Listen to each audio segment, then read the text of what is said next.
మహిళా విద్యకు మార్గదర్శకురాలిగా సమాజ సంస్కర్తగా చిరస్థాయిగా నిలిచిన తొలి మహిళ సావిత్రిబాయి పూలే. మహిళా విద్యకు మార్గదర్శకురాలిగా సమాజ సంస్కర్తగా చిరస్థాయిగా నిలిచిన తొలి మహిళ ఉపాధ్యాయురాలు సావిత్రిబాయి పూలే అని రాయపోల్ ప్రెస్ అధ్యక్షులు పుట్టరాజు దాతరపల్లి భాస్కర్ పేర్కొన్నారు. రాయపోల్ మండల దళిత బహుజన సంఘాల ఆధ్వర్యంలో సావిత్రిబాయి పూలే 195వ జయంతి సందర్భంగా ఆమె చిత్రపటానికి పూలమాల వేసి ఘన నివాళులు అర్పించారు. ఈ సందర్భంగా వారు మాట్లాడుతూ అక్షర జ్ఞానం లేని మహిళల జీవితాల్లో వెలుగులు నింపిన మహనీయురాలు సావిత్రిబాయి పూలే అని కొనియాడారు. కుల మత లింగ భేదాలను త్రోసిపుచ్చి సమానత్వం కోసం ఆమె చేసిన పోరాటం నేటికి ఆదర్శప్రాయమని పేర్కొన్నారు. బాలికల విద్యే సమాజ అభివృద్ధికి పునాది అనే భావనను ఆచరణలో చేసిన గొప్ప సంస్కర్తగా ఆమె చరిత్రలో నిలిచిపోయారని తెలిపారు. మన ధర్మశాస్త్ర ప్రకారం మహిళలు చదువుకునే అవకాశం లేదు.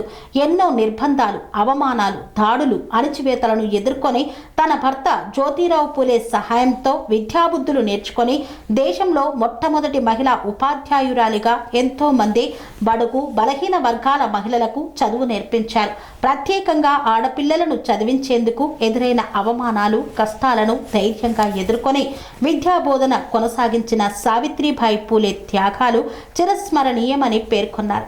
నేటి తరాలు ఆమె ఆశయాలను ముందుకు తీసుకువెళ్లాల్సిన బాధ్యత మనపై ఉందని పిలుపునిచ్చారు.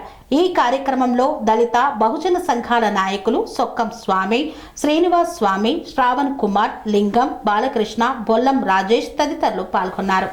భర్త అడుగుజాడల్లో నడుచుకుంటూ చదువు నేర్చుకొని ప్రతి ఒక్క కుటుంబం చదువుకోవాలి, బడుగు బలహీన వర్గాలని చెప్పి ఆశించి ముందుగా బడుగు బలహీన వర్గాలకు చదువు నేర్పిన ఉపాధ్యాయురాలు కనుక ఆమెను ప్రతి ఒక్కరు మనం స్మరించుకుంటూ ఆమె జయంతి జరుపుకోవాలి. ఇక ముందు ఏంటంటే ప్రతి ఒక్క దళిత సంఘాలే కాకుండా అన్ని సంఘాలు తరపున జయంతి జరపాలన్నది. ఇంకోటి ఏంటంటే ఈ సందర్భంగా మేము కోరుకునేది ఏంటంటే సావిత్రిబాయి పూలే జయంతి ఇట్లా ప్రభుత్వమే జరిపితే కొంచెం బాగుంటుందని చెప్పేసి మా యొక్క ఉద్దేశం.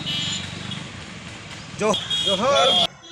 భారతదేశంలోని మొట్టమొదటి మహిళా ఉపాధ్యాయురాలు ఎవరైతే ఉన్నారో అంటే తనను మనం ఈరోజు స్మరించుకోవాల్సిన దినం ఆమెనే మాతా సావిత్రిబాయి పూలేగా మనందరికీ తెలుసు. అయితే ఆమె బడుగు బలహీన వర్గాల ఒక ఆశాజ్యోతి, ఒక గొప్ప సంఘ సంస్కర్త మరియు బీసీ, ఎస్సీ, ఎస్టీ మైనారిటీల కోసము మన యొక్క కులాలు ముంగడికి పోవాలంటే విద్యతోనే మనకు అధికారం వస్తుంది. అధికారం ఉంటే మనం రాజ్యం వెళ్తాము.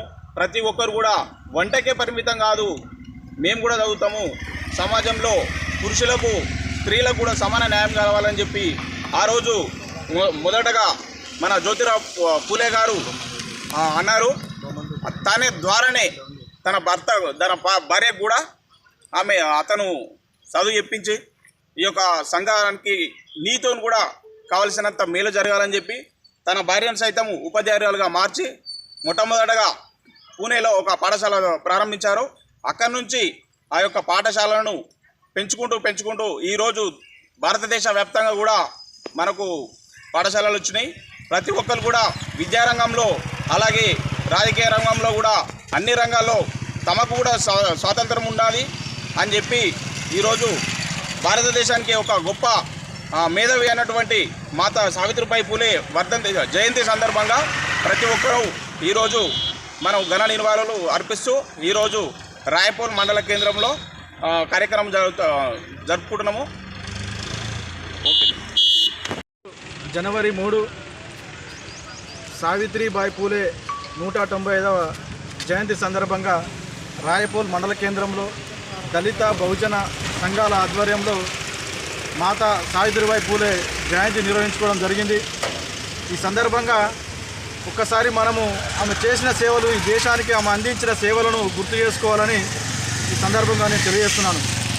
ఎందుకు గుర్తు చేసుకోవాలంటే మన దేశంలో రాజ్యాంగం అమలులోకి రాకముందుకు మనుధర్మ శాస్త్రం అమల్లో ఉంటుండే. ఆ మనుధర్మ శాస్త్రం ప్రకారం ఎస్సీలు, ఎస్టీలు, బీసీలు, మైనారిటీలు చదువుకు దూరంగా ఉన్నారు. గుడికి, బడికి, అన్నిటికీ వ్యవస్థలో అన్నిటికీ కూడా దూరంగా ఉండి అంటరాని వారిగా జీవించారు. ముఖ్యంగా మహిళలకు అయితే అసలు చదువుకునే అర్హతనే లేదు. కేవలం వంటింటికి పరిమితం చేశారు మహిళలను. అట్లాంటి సందర్భంలో జ్యోతిరావు పూలే తన భార్య అయిన సావిత్రిబాయి పూలేకు చదువు నేర్పించి ఆమెను ఉపాధ్యాయులుగా తీర్చిదిద్ది మొట్టమొదటి దేశంలో మహిళా ఉపాధ్యాయులు ఎవరైనా ఉన్నారంటే మాతా సావిత్రిబాయి పూలే. ఆమె చదువుకొని ఉపాధ్యాయురాలైన తర్వాత చదువు చెప్పడానికి వెళ్తూ ఉంటే అప్పుడున్న వర్ణ బ్రాహ్మణ్య వ్యవస్థలో ఆమెను తిడతారు, కొడతారు. ఒక మహిళ బయటికి వస్తుందంట, ఒక మహిళ చదువు చెప్పడానికి వస్తుందంట, ఇది దేశానికి జాతికి అరిష్టం అని చెప్పి ఆమె మీద పేడ నీళ్లు చల్లి కోడిగుడ్లతో రాళ్లతో దాడి చేస్తుంటారు. అటువంటి ఎన్నో క్లిష్ట పరిస్థితులను ఎదుర్కొని కూడా ఆమె విద్యార్థులకు, మహిళలకు అందరికీ కూడా ఉచితంగా విద్యను నేర్పించి 1948లోనే 52 పాఠశాలలు స్థాపించి ఈ దేశంలో ఉచిత నిర్బంధ విద్యను అమలు చేసింది మొట్టమొదటిసారిగా సావిత్రిబాయి పూలే, జ్యోతిరావు పూలే దంపతులే. నేడు ఆమె జయంతిని దేశవ్యాప్తంగా ఉపాధ్యాయ దినోత్సవంగా జరుపుకోవాలి, ప్రభుత్వం అధికారికంగా నిర్వహించాలి. కానీ ఏమాత్రం విద్యకు, చదువుకు, అభివృద్ధి కోసం పాటుపడిన వ్యక్తుల జన్మదినం రోజు ఈరోజు ఉపాధ్యాయ దినోత్సవం నిర్వహిస్తున్నారు ప్రభుత్వాలు. కానీ రాష్ట్ర ప్రభుత్వం మాత్రం ఒక నిర్ణయం తీసుకున్నది, జనవరి 3న మహిళా ఉపాధ్యాయ దినోత్సవంగా నిర్వహిస్తున్నది. దానికి మేము రాష్ట్ర ప్రభుత్వానికి కృతజ్ఞతలు తెలియజేస్తున్నాం. జనవరి 3నే ఉపాధ్యాయ దినోత్సవంగా, జాతీయ ఉపాధ్యాయ దినోత్సవంగా ఈ దేశంలో అధికారికంగా ప్రభుత్వం నిర్వహించాలి. అప్పటి వరకు మనము ఎస్సీ, ఎస్టీ, బీసీ మైనారిటీలందరం కూడా కలిసి పోరాడాలని తెలియజేస్తూ ఈ సందర్భంగా మాతా సావిత్రిబాయి పూలేకు ఘన నివాళులు అర్పిస్తున్నాం. జోహార్ సావిత్రిబాయి పూలే, జోహార్ Savitribai Phule, thank you. Panacea Meridian hospitals ప్రతి సామాన్యుడికి అందుబాటులో అంతర్జాతీయ వైద్య ప్రమాణాలతో వైద్యం, 24 గంటల అంబులెన్స్ సర్వీసుతో పాటు అత్యవసర సేవలతో ఏర్పాటైన చికిత్సా విభాగం. మా దగ్గర గుండె సంబంధిత, మూత్రపిండ, కాలేయ, కంటి జబ్బులకు, మోకాళ్ల శస్త్ర చికిత్సతో పాటు కోవిడ్-19, బ్లాక్ ఫంగస్ వంటి వైరస్లకు, అన్ని రకాల ఆరోగ్య సమస్యలకు నమ్మకమైన అత్యాధునిక వైద్య చికిత్సను అందిస్తున్న హాస్పిటల్ పనేసియా మెరిడియన్ హాస్పిటల్స్. మీ ఆరోగ్య సమస్య ఏదైనా ఇప్పుడు పరిష్కారం సాధ్యం. సంపూర్ణ ఆరోగ్యం కోసం సంప్రదించండి Panacea Meridian hospitals, opposite Beeramguda Kaman, RC Puram, Sangareddy district, pin code 502032. సంప్రదించాల్సిన ఫోన్ నెంబర్ 0845524177 మరియు 7893757770.